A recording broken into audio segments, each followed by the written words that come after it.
Let's discuss some special sets. The first one is the universal set. A universal set is a set of all the elements under consideration. It is denoted by U. For example, for the set of all integers, the universal set can be the set of all rational numbers. Have a look at these flowers. These are roses and orchids in the vases. If we create a set of flowers whose name starts with L, then it will be an empty set because there are no flower in the combination whose name starts with L. Empty set.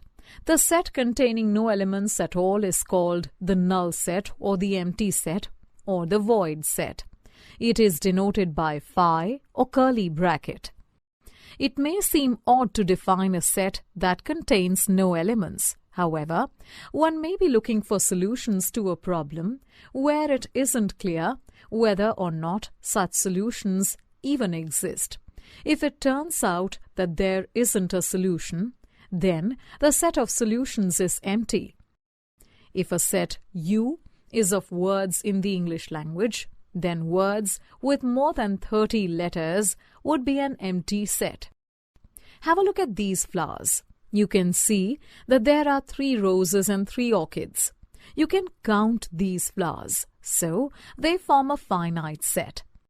Finite set. Finite set is a set that has a finite number of members.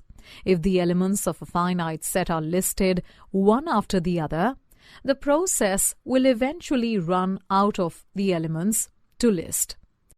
The examples of a set of even numbers till 20 and a set containing x elements where x is an integer and ranges between 1 and 20. Look at the sky. Can you count the number of stars? No, because they are infinite in number. Infinite set. An infinite set is a set which is non-finite. It is not possible to explicitly list out all the elements of an infinite set. Some examples of infinite sets are of natural numbers and fractions.